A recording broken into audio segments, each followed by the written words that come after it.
guys, my name's Ava. Welcome to my channel. Um, so this is my first video, but I wanted to make a video on kind of a beginner's guide to the gym from a beginner, or tips that I wish I would have known like when I started going to the gym, because I'm gonna say I've only been going to the gym for about a month. That's it. I haven't been going to the gym for years. Like, I'm not a professional or anything. I'm not a personal trainer. Like, I'm just a normal person who wanted to get her summer body right. So, but oh, I hope that didn't fuck anything up. But I just wanted to like make one video kind of digging a little in each topic about what I kind of wanted to, you get the idea. Anyways, part one is setting yourself up for success. So when you're trying to go 100%, and when you decide you want to go to the gym and you're just like, okay, fuck it, I'm going to start waking up at 6 a.m. every morning. I'm going to wake up, I'm going to go to the gym, I'm going to spend 2 or 3 hours there. I'm going to stop eating all fast food. I'm going to, calm down, buddy. Bring it down a couple notches. Because that was what I tried to do. And I mean, some people can do it that way and succeed, but most people, that's not the way that you're gonna get to your summer body. Okay, you gotta start slow. So what I mean by that is, some people enjoy following a program, some people don't. Personally, I think that following a program is the smartest move, especially if you're a beginner, because you don't really understand the whole concept of a split. At least I didn't, and I still kind of don't. It's fine. So you don't, I mean, a split, like what your split routine is, like push, pull, legs, whatever that is, like, I didn't really understand that. I mean, I understood it, and like I understood what you're supposed to do on each day, but I didn't know how to maximize my results, which is kind of what I wanted to do, and make sure I'm working each muscle group. So that's where a program comes in, and I'm following a program and I really enjoy it. I think that following a program as a beginner is one of the best things you can do for yourself, because that just like takes off a layer of stress, a layer of worry that you need to kind of check off your list, because you don't need to plan out your workouts. They're already planned for you. But another thing that goes kind of hand in hand with that is, at least as a beginner, I wouldn't try to stick 100% to your workout program. And I know that is kind of like counter, whatever the word is. I know that's kind of hypocritical to what I just said, but what I mean by not following it 100% is, yes, go and do each of the workouts that it says, but like, for example, on the program that I'm doing, at least 1 or 2 of those days, there's workouts that I can't do. I'm sorry, but I can't do a pull-up. I can't do a body weight tricep dip. I can't do I can barely do a push-up. I can do the assisted pull-ups and the assisted chin-ups. Wow. So that's what I do. That I kind of like, and if you use Superset, which is kind of an app that a lot of personal trainers and people who do workout programs use, that is great, because there's this little button. I'll put a little picture right here. I didn't know about the little button, but my partner is following a training program as well on the app, and that little button that I just showed you, you click that button and it'll show you different workouts that work similar muscle groups to the one that you had on your workout. So for example, if it's like body weight tricep dip, like they'd give you tricep extension if you click the button or something like that. And for me, that's really helpful, because before I knew about the button, I was just looking up like alternatives to push-ups, alternatives to like pull-ups, like that kind of stuff, which you can do as well. But with the Superset app and that being there, it's really helpful. But like I said, you can always just make your own plan, or you can just look up alternatives to, pull-ups, alternatives to tricep dips, whatever you need to do. Because don't try to push yourself into doing something that you know you can't do. Pull-ups are really hard. Chin-ups are really hard, especially if you are, like, I'm not trying to say anything, but if you are a woman like me and you're pretty like weak, small, at least when you're starting out going to the gym, it's going to be hard to do a fucking pull-up within your first month. Like, I'm just being real. Even if you go 100%, like it's gonna be hard. So just try to work your way up there and acknowledge your progress as you go along. I'm just gonna go to the next part of that because I'm just kind of beating the dead horse. But I don't even know if that's the term for it. Anyways, I want you to think about what you like to listen to. Do you like to listen to podcasts? Do you like to listen to music? Find a podcast or find YouTube videos that you can save to watch for later for the gym. I know that sounds a little, but if you're like me and you have ADHD and just going to the gym is sometimes like, because you're like doing one machine and you're doing the same thing over and over again and again. Well, I like to make a little motivational gym playlist. I save like watch to later YouTube videos about gym motivation and like how to work out better at the gym, balancing your period in the gym, like just weird shit like that just interests me. I just save so that I can watch it while I'm on the treadmill, and it makes time go by so fast. I hate cardio. I hate the treadmill.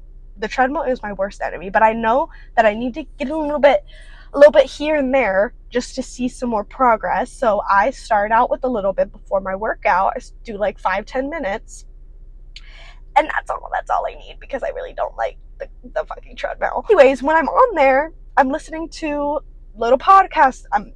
Most of the time I'm watching little YouTube videos. I'm watching,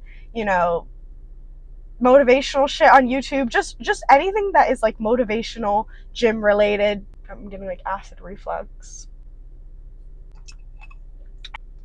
Anyways, back to what I was saying. Make a workout playlist.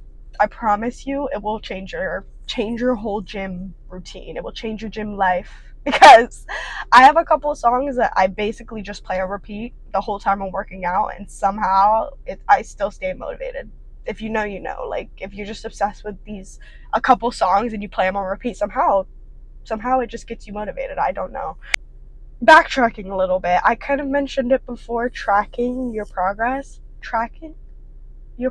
and kind of like what you do daily when you go to the gym is so important.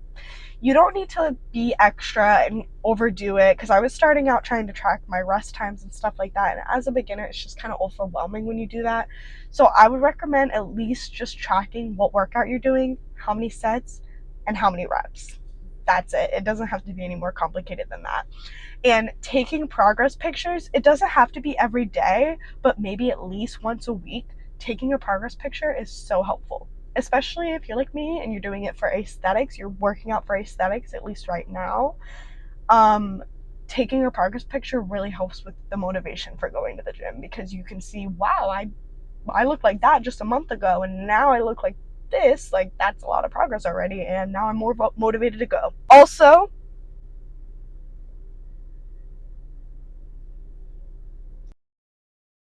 don't be afraid to film yourself. I said don't be afraid to film yourself at the gym. I know it can be kind of nerve-wracking because there's a million people around, and you're like, oh, people are gonna look at me weird if I just pull out my phone and start whatever. Like, it's just a lot. It's just a lot, especially if you have anxiety.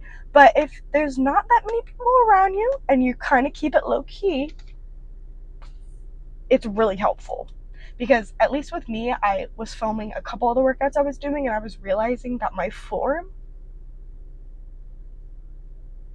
nobody was going to tell me it looked like that. Nobody was going to tell me it looked like that. I had to find out myself.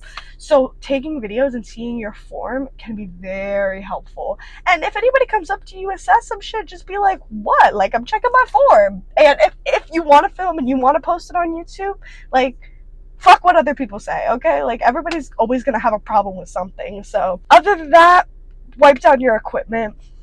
Most people do, so I'm not gonna go more into that, but some people don't. Wipe down your equipment, please.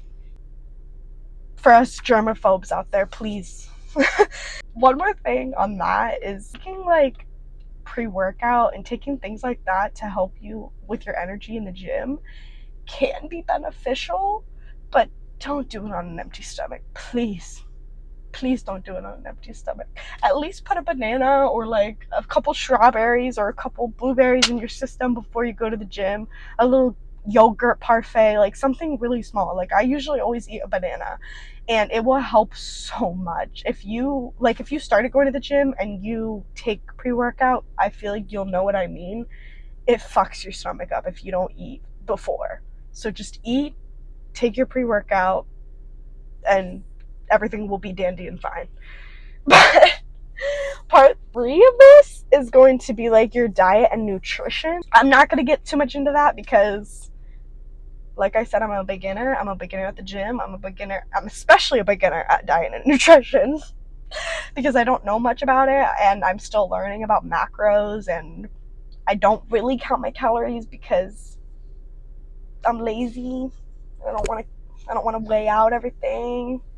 Maybe that's why.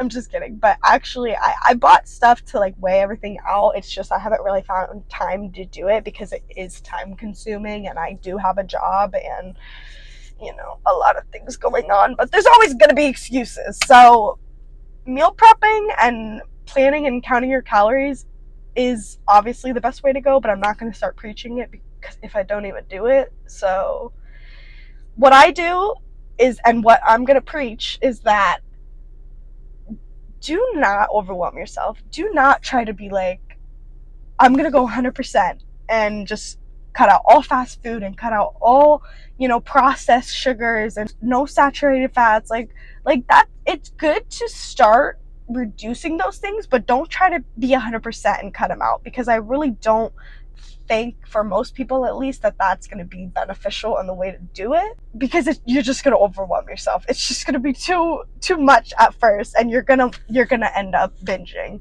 and having cheat meals or cheat days. And with that, I want to say, don't have cheat days, have cheat meals. Girl math.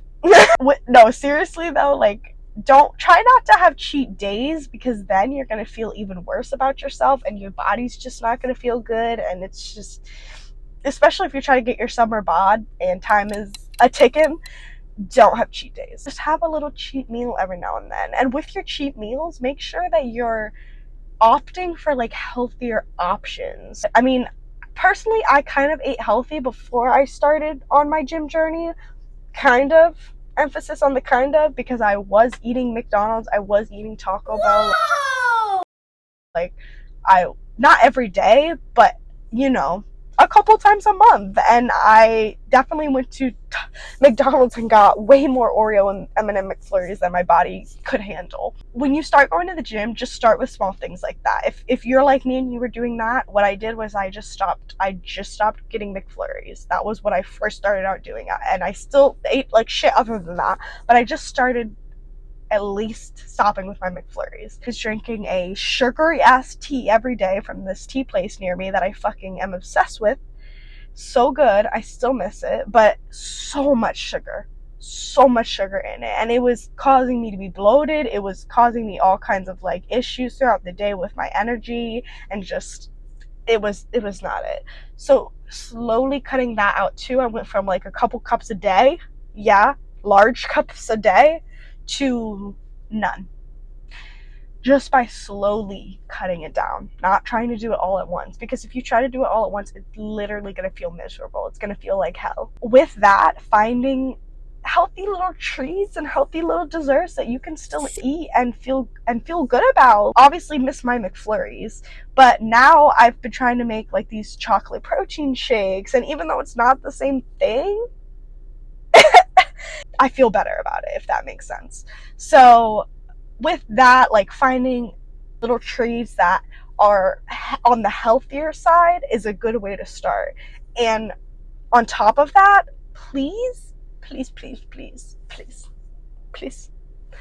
look at your nutrition labels. A lot of people don't really look at your nutrition labels when you're ordering at the supermarket or whatever, and we'll just get something because it looks healthy, and it's like, oh, low fat protein bar, low fat protein bar. Look at how much sugar is in that bar. It's gonna be a lot. Trust me, especially if it's a cheap protein bar. You'd be surprised. I was shook. I was shook when I first was looking in the supermarket and I started looking at nutrition labels, and I was looking at all these different protein bars, and I was like, oh, these look healthy and good, and I was trying to find something cheap because mama needs to save money, and there was so much sugar in some of those. I was like, how is this even legal? How is this even legal to have 40 grams of sugar per bar? It shouldn't be. It shouldn't be legal. So I like the brand that a lot of gyms sell, that a lot of people probably already know about. I think it's called like Bear Bells or Barbells or something. That brand is really good, really tasty. It's a bit heavier. If you don't really like a heavy protein bar, you might need to eat it in like halves, which is what I kind of do. Like I'll eat half and I'll save half for like later. They are so good. They're really good. Most of them taste the same to me. I don't know, maybe that's just because I've gotten similar flavors, but the cookie dough one, the cookies and cream one, the peanut one, I don't know what. They're good. They're a little bit expensive, but invest in your health. $3 protein bar, okay, but it's going to give you 20 grams of protein. It's going to be a little sprinkle of protein on top of your day that you need. So invest the $3 for your health. Propping everything up, like, every day is a new day. When you fuck up, and like this past month, I have not been perfect. I have not been perfect 100% every day. I've had days where I ate shitty the entire day. Or not shitty, but I definitely didn't eat how I wanted to eat. And I definitely ate a lot more fat, a lot more sugar than what, my MyFitnessPal was saying that I should be eating. Like I just knew subconsciously, even though I wasn't tracking it. But I was on vacation. I'm gonna enjoy my vacation. Even if you're doing a program, it's still okay to skip a day.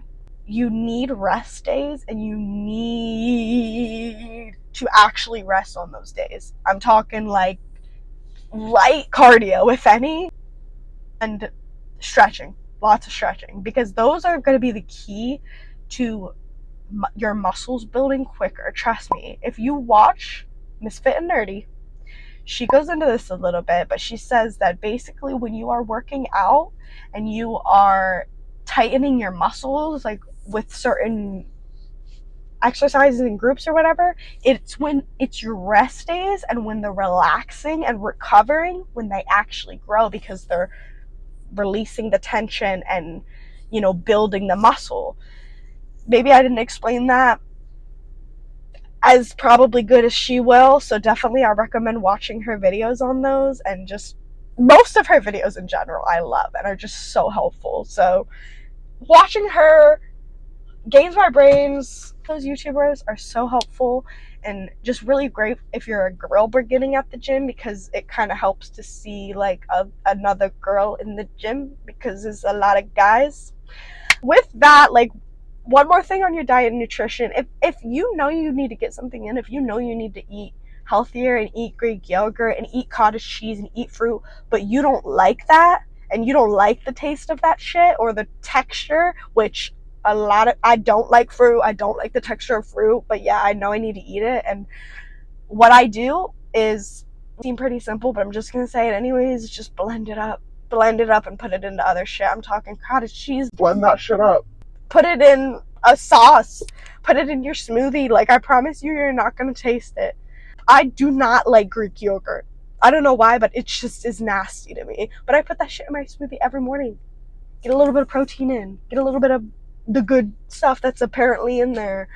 I don't know a lot about nutrition. I don't know a lot about like dieting and macros, so I'm not going to go too much into that. I just kind of wanted to make this video to share my tips that I've kind of learned so far and stuff I found helpful from watching YouTube videos. So yeah, if you watched this far, thanks for watching.